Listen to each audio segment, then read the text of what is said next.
სახელითა მამისათა და ძისათა და წმინდისა სულისათა. ჩვენთან არს ღმერთი. ყველას გილოცავთ დღევანდელ დღეს ღმერთმა მრავალს დაგასროთ თქვენ და სრულიად საქართველო ამინ. უპირველეს ყოვლისა, დანო და ძმანო, მე სამძიმარი მინდა გითხრათ ყველა თვითეულ თქვენგანს, რადგანაც ჩვენ პატრიარქის გარდაცვალების შემდგომ აღარ შევხვედრივართ ერთმანეთს, არ მოგვეცა ამისი საშუალება, ერთად შევკრებილიყავით, ეხლა მინდა გითხრათ ეს სამძიმარი. ამ სამძიმართან ერთად მინდა გითხრათ ასეთი რამ, რომ არ შეიძლება ავყვეთ ამას სოფლის სულს. ყველაფერს რომ თავი დავანებოთ, საერთოდ ეკლესიურ გაგებას რომ თავი დავანებოთ, არის რაღაცა საკითხები, რომელთა ჩარევაშიც ჩვენი მხრიდან უკულტურობაა. როდესაც პატრიარქი გარდაიცვალა და გამოვდიოდით რეანიმაციიდან რამდენიმე სასულიერო პირი, მოდიოდნენ ჟურნალისტები და გვეკითხებოდნენ, რომ გითხარით როგორ გარდაიცვალაო და მე გამახსენდა ერთი მხატვრული ფილმია, თუ გახსოვთ, ესეთი უკანასკნელი სამურაი ქვია და იქ რომ მიდის ეს თავარი გმირი იმპერატორთან, ის ეუბნება, რომ ამ უკანასკნელ სამურაის როგორ გარდაიცვალაო და მე შემიძლია მოგიყვე როგორ იცხოვრაო. ამიტომ როგორ გარდაიცვალა რა მნიშვნელობა, როგორ იცხოვრა, ეს უნდა იყოს ჩვენი ინტერესი. არ უნდა ვიყოთ უიმედოთ რა იქნება მომავალში.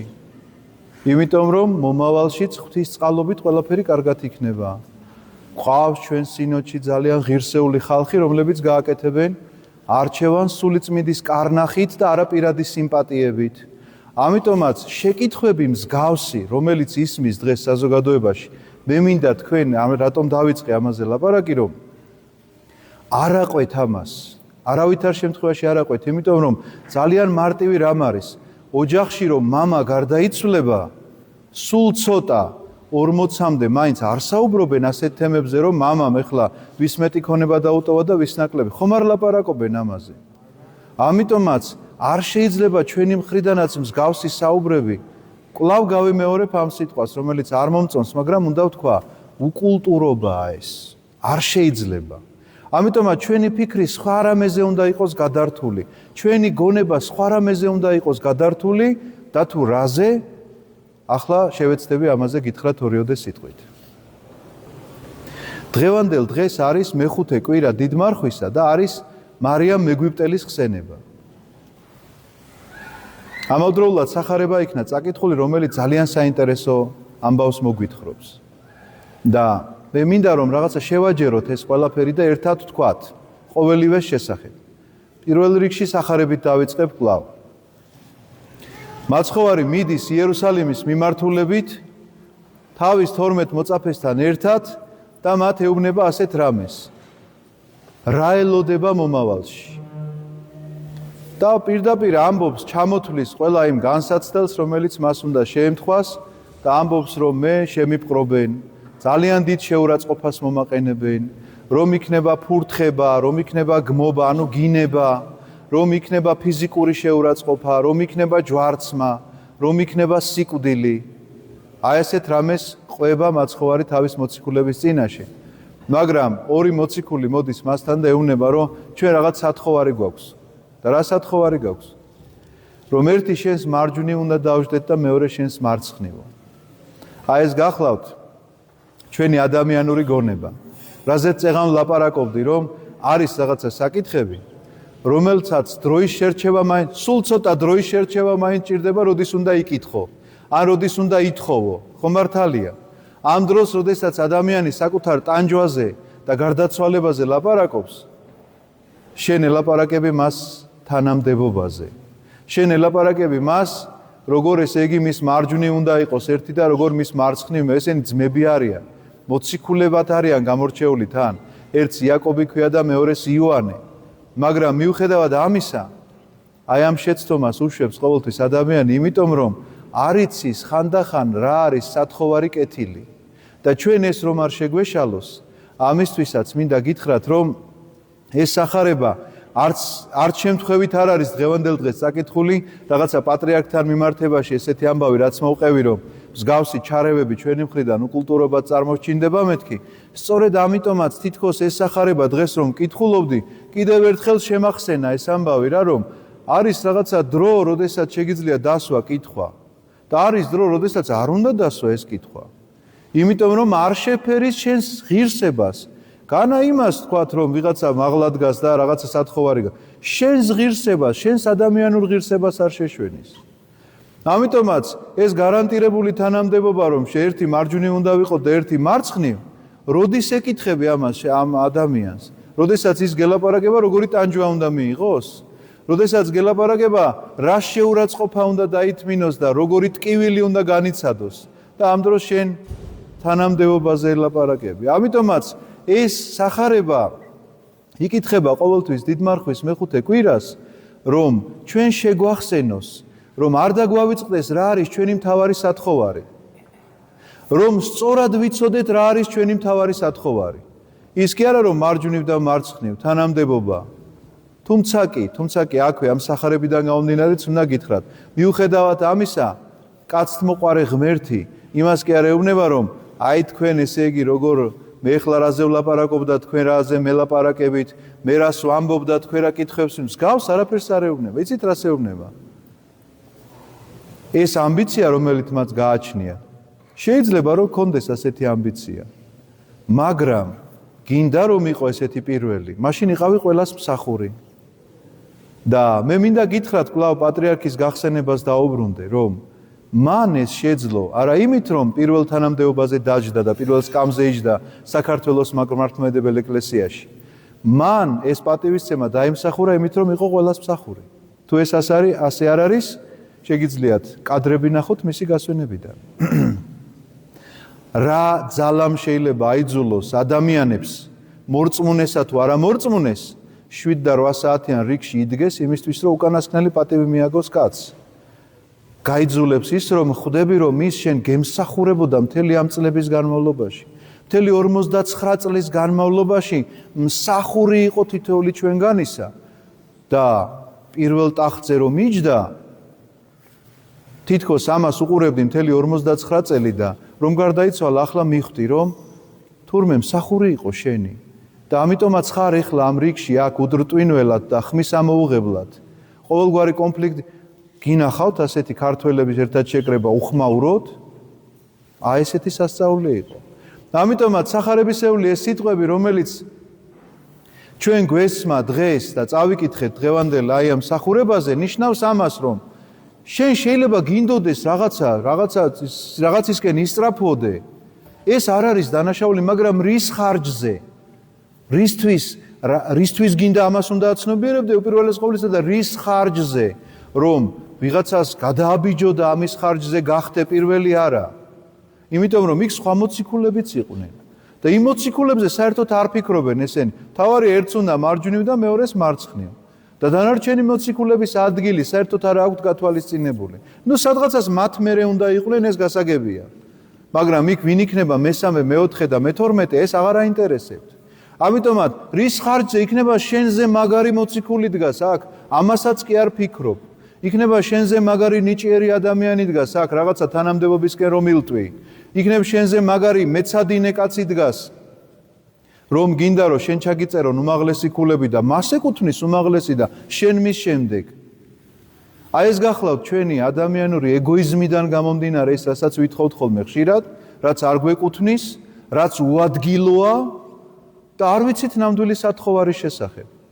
აი ამაზეა ეს სახარება და ამაზეა ჩვენ ცხოვრებაზე გველაპარაკება ეს ყველაფერი. აი თუნდაც დავაკავშირეთ ახლა უწმინდესის გარდაცვალებასთან ეს ყველაფერი.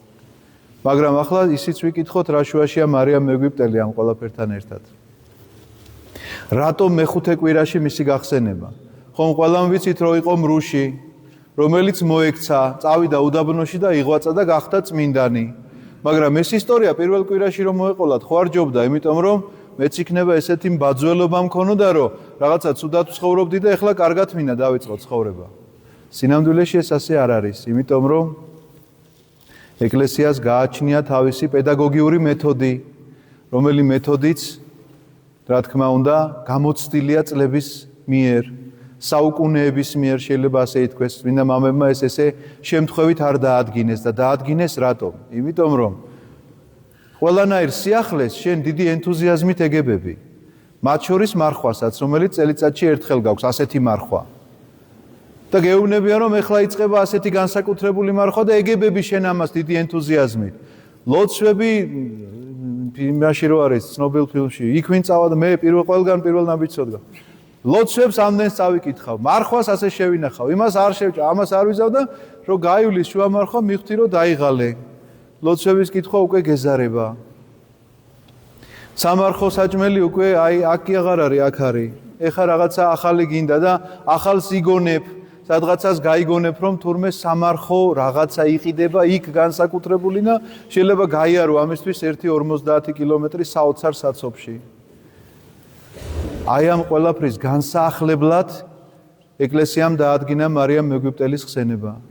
რომ შენ გაგიახლდეს შენში სული, რომელიც სულიც კვლავ გიკარნახებს, რომ შენ გმართებს შეინარჩუნო ეს მდგომარეობა, ისევე როგორც მარიამ მეგვიპტელმა შეინარჩუნა. და როგორ შეინარჩუნა, იცით? 12 წლისა იყო, როდესაც მრუშობა დაიწყო. ოღონდ ეს მრუშობა არ იყო გამომდინარე იქედან, რომ ვიღაცას ფული გაუჭირდა ფინანსურად და არ ქონდა საშუალება და ამიტომ თქვა ქუჩაში დადგა რომ 2 კაპიკი ეშო, არა. ეს იყო სიამოვნებისთვის, ეს იყო მისი სიამეთმოყვარეობისთვის, ესე ვთქვათ, იმიტომ რომ ის მუშაობდა, პირდაპირ თავის ცხოვრებაში ასე ყვება, ბერძოსიმეს ესე უყვება, რომ მე ვშრომობდი იმისთვის, რომ საჭმელი არ მომკლებოდაო, მაგრამ სამაგიეროდ ვერთობოდი უფასოდ, ანუ უფასოდ ვაძლევდი საშუალებას ყველას, ჩემთან გართობილიყო, იმიტომ რომ ეს იყო სიამეთმოყვარეობა, სიმთვრალის და მრუშობის სიამეთმოყვარეობა. ამიტომ 12 წლისა ქუჩაში დადგა და 17 წელიწადი ასე ცხოვრობდა.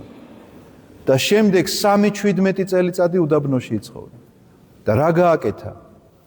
როდესაც ჩავიდა იერუსალიმში და უნდა ჯვრის თაყვანისცემა, რაღაცა ძალა გარეთ აგდებდა მას. ვერაფრით ვერ მოახერხა შიგნით შესვლა. ამის მერე წამოვიდა მთელი ღამე ტიროდა და ღვთისმშობლის ხატს შეხედა, უпростоრად სანამ წამოვიდოდა.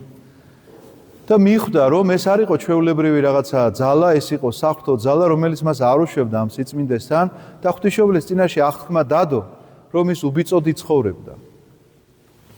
დილით მიბრუნებული ტაძარში შევიდა და ეზიარა. რა საოცარი ამბავია რა? 17 წელიწადი საშინელებაში ცხოვრობდა ადამიანი, შევიდა და ეზიარა. და იცით რატომ ეზიარა? იმიტომ რომ ასეთი ადამიანი რომ მოვიდეს ჩემთან და ამბავი მომიყვეს, ალბათ გარეთ გავაგდებ. ვერ გაუგებ, ვერანაირად ვერ გაუგებ, რომ ეხლა შენ 17 წელი ასწორო და ეხლა დღეს პირდაპირ მეუნები, რომ მოდი მამაო, უნდა მაზიარო, მე როგორც ადამიანი ამას ვერ გავიგებ. ამიტომ ეს ზეცაში გადაწყვეტილი ამბავია, რომ მან შენდობა მიიღო, რომ არა მარტო იქ მიმთხვეოდა წმინდა ნაწილებს, არამედ ზიარებასთან მისულიყო, ქრისტესთან მისულიყო. სამაგიეროდ ის ამის შემდგომ მიდის, აღსარების გარეშე მოხდა ეს ზიარება. მას აღსარება კი არ უთქვამს. ამის შემდგომ მიდის და თავის ცხოვრებაში ყვება, რომ პირველი 17 წელიწადი ქონდა განსაკუთრებული ბრძოლა ამ ვნებების წინააღმდეგ, რომელიც გამუდმებით კარნახობდა, დაბრუნებოდა ჩვეულ ძველ ცხოვრებას ლოთობისა და მრუშობისა. და 17 წლის განმავლობაში ეს ვნება მას ისე სჭამდა, რომ გონებას კარგავდა და გონება დაკარგული ითიშებოდა და დილას ისე იღვიძებდა. 17 წლის შემდგომ ამან ყველაფერმა გადაუარა და მიაღწია ისეთ საზომს, სიმაღლისა, სიწმინდისა, რომ ლოცვის დროს ჰაერში იწეოდა. არ იყო შემთხვევითი, რა თქმა უნდა, რომ ამის 3-17 წელი. ესე იგი, თუ ვიანგარიშებთ 4x17 წელი და პლუს 12 წელი, გამოდის სადღაც 80 წლისა იყო, როდესაც მასთან ბერიზოსიმე მივიდა. ბერიზოსიმე უდაბნოში ხედავს რაღაცა უჩვეულო ადამიანს, ჯერ ძალიან ძნელია უდაბნოში გასულები, ესე 40 დღის განმავლობაში რაღაც ბოლანდებებს ხედავდნენ და გაეკიდა ეს, რომ დაინახა ის გაიქცა მარიამ მეგვიპტელი და ეს გაეკიდა, თან არ იცის ადამიანია თუ რაღაცა აჭრდილია. ეუბნება გაჩერდიო და ის მოტრიალდა და ეუბნება ზოსიმე ნუ მომდეო. სახელით მიმართა. ეს ეხლა სულ დაიბნა, ვეღარ გაიგორო, რაღაცა ეშმაკისგან ხო არ არის ეს მისი სახელი საიდან შეიძლება იცოდეს. ამის შემდგომ მეუბნება მე ქალი ვარო, მიუხედავად იმისა, რომ 80 წლის არის და ესეთი დაბერებულია, აღარ სტანსაცმელი გააჩნია, უდაბნოში გაცვდა ყველაფერი. გადმომიგდე შენი მანტია ქალი ვარო, ესე ვერ დაგენახებიო და გადაუგდებს თავის მანტიას, იმას ჩაიცმებს და ამის შემდგომ შეხვდებიან, ილაპარაკებენ, დაიბარებს შემდეგ წელიწადს, აი მერე უკვე ჩააბარებს ახსარებას, მიიღებს შენდობის ლოცვით ამ ახსარებას ბერი ზოსიმე და აზიარებს მას და გარდაიცვლება ამის შემდგომ მარიამ მეგვიპტელი. რატომ არის ხსენება კიდევ ერთხელ უნდა ვთქვათ მეხუთე კვირას და არა პირველ კვირას? იმიტომ რომ განაახლოს ჩვენში მან განაახლოს მსახურებისა და აი ამ მარხვისა და რაღაცა განსაკუთრებული მოღვაწეობის სურვილი და მეორე მთავარი რამ განაახლოს ჩვენში როგორ მივახციოთ მსგავს უდაბნოს. ეხლა არავინ იფიქროს რომ უდაბნოში ვგულისხმობ მე ისეთ ადგილს სადაც წყალი არ არის და მხოლოდ ქვიშაა და იქ უნდა წავიდეს ადამიანი ან ოჯახი უნდა მიატოვოს და ან ქვეყანა და ან კიდე თავისი ახლობლები. არა. ეს უდაბნო უნდა შექმნა შენ თვითონ მაშინ, როდესაც დაინახავ საკუთარ ცოდვებს. მაშინ შექმნი უდაბნოს, სხვაგვარად ვერა. თუ კი ხედავ საკუთარ ცოდვებს, სხვის ცოდვებს ვეღარ ხედავ და იმყოფები ასეთ უდაბნოში. რომ ხალხი აღარ არის შენს ირგვლივ. ხო მართალია. უდაბნო რა ადგილია? უდაბნო აუცილებელი კი არ არის ქვიშიანი და უწყლო ადგილი იყოს. უდაბნო არის ის ადგილი, სადაც ადამიანები არ არიან. ხმის გამცემი არ აკყავს. ამიტომაც თუ კი აღმოაჩინე საკუთარ თავში ცოდვები და მძიმე ცოდვები, ამ შემთხვევაში უკვე უდაბნოში იმყოფები, იმიტომ რომ შენს ირგვლივ ადამიანები აღარ არიან, რომლებსაც განიკითხავ. განკითხვაში, გამუდმებულ განკითხვაში რომ დაიწყებ ლაპარაკს, რომ ის ხომ ეხლა ისეთია და ეს ხომ ესეთია, ეს იმას ნიშნავს, რომ შენ საკუთარი თავი არ გიპოვია. და თუ არ გიპოვია, რა თქმა უნდა, უდაბნოსთვისაც არ მიგიშურებია. ამიტომაც მეხუთე კვირა, რომელიც დასასრულია თითქმის დიდ მარხვისა, კვლავ ამას შეგახსენებს, რომ დაიწყე მარხვა და უდაბნოში წასვლისკენ მოგიწოდა ეკლესიამ. რა იგულისხმი ამაში? რომ სადღაცას დავითგარეთში უნდა დაყუდებულიყავი? არა, საკუთარი თავი უნდა გეპოვნა და აღმოგეჩინა ის უდაბნო, სადაც განკითხვის საშუალება არ გექნებოდა, იმიტომ რომ ამ უდაბნოში სხვა ადამიანები არ არიან შენს გარდა და ხედავ მხოლოდ საკუთარ თავს. შეფასება შეგიძლია მხოლოდ საკუთარი თავის და საკუთარი სულიერი მდგომარეობის. თუ ეს უდაბნო არ გიპოვნია, ახლა გეუბნება მარიამ მეგვიპტელი და მისი ხსენება, მისი ცხოვრების გახსენება, რომ ახლა იპოვე, ახლა მაინც ამ მიწურულ დიდ მარხვისა, იმიტომ რომ რაღა დარჩა დიდ მარხვის დასრულებამდე. ვიღაცა ხომ ეტყვით 2 კვირაო, მეც გეტყვით 2 კვირა არა, 1 კვირა დარჩა. ბოლო კვირა დიდი მარხვა აღარ არის. ის აბსოლუტურად სხვა დღეებია. 1 კვირაა დარჩენილი დიდ მარხვის დასასრულამდე. ბზობას რომ უწოდებთ ამ დღესასწაულს, სინამდვილეში მისი დიდებით შესვლა იერუსალიმში, ეს გახლავთ დასასრული დიდი მარხვისა და კვლავ მოგიწოდებს ეკლესია. ვერ შეძელი ამ 40 დღიან მარხვაში, 30 დღეა და ვერ შეძელი გეპოვნა უდაბნო. აი ეხლა კვლავ გახსენებ ამას, რომ უდაბნო გაქვს საპოვნელი, სადაც არ იქნებიან შენს ირგვლივ ადამიანები, რომლისკენაც თიც გაიშვერ და იტყვი, რომ ის ასეთია. ერთადერთი შენს მხარეს შეგიძლია გაიშვირო თითი და თქვა, რომ მე ასეთი ვარ.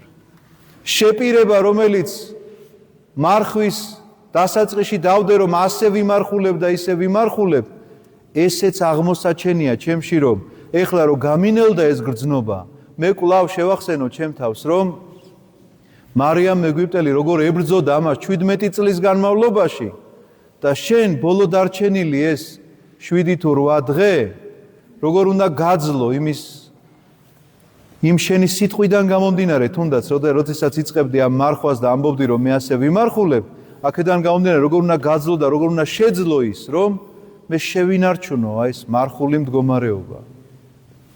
ამიტომაც ჩემო ძვირფასებო, ეს ყველაფერი ერთმანეთთან დამთხევით კი არ არის ესე, რომ ეკლესია რაღაცნაირად მოიფიქრა და დაამთხვია ერთმანეთს. ეს გახლავთ ღრმად გააზრებული, სულიერი სიღრმით გაშინაარსებული დღეები, როდესაც ჩვენ ეკლესია მოგვიწოდებს ამ ყოველივესკენ და მე მინდა რომ თქვენ ეს კარგად იცოდეთ, კარგად გახსოვდეთ თითოეულ თქვენგანს, რომ მარიამ მეგვიპტელის ხსენება შემთხვევითი არ არის. ეს გახლავთ ის უდაბნო, რომელიც ჩვენ უნდა აღმოვაჩინოთ და ეს გახლავთ ის უდაბნო, სადაც არ იქნებიან ადამიანები, ვისაც დავადანაშაულებთ რამეში. ადამიანები ჩვენს ირგვლივ იქნებიან, მაგრამ დავადანაშაულოთ უნდა მხოლოდ საკუთარი თავი. ასეთ მარხვას ითხოვს ჩვენგან ღმერთი და ასე უნდა განვასრულოთ ის ბოლო დარჩენილი დღეები, რომელიც ჩვენ აღდგომის დღესასწაულთან მიგვაახლოვებს. ამინ. დალოცვილი და გახარებული გამყოფოთ ქრისტე ღმერთო.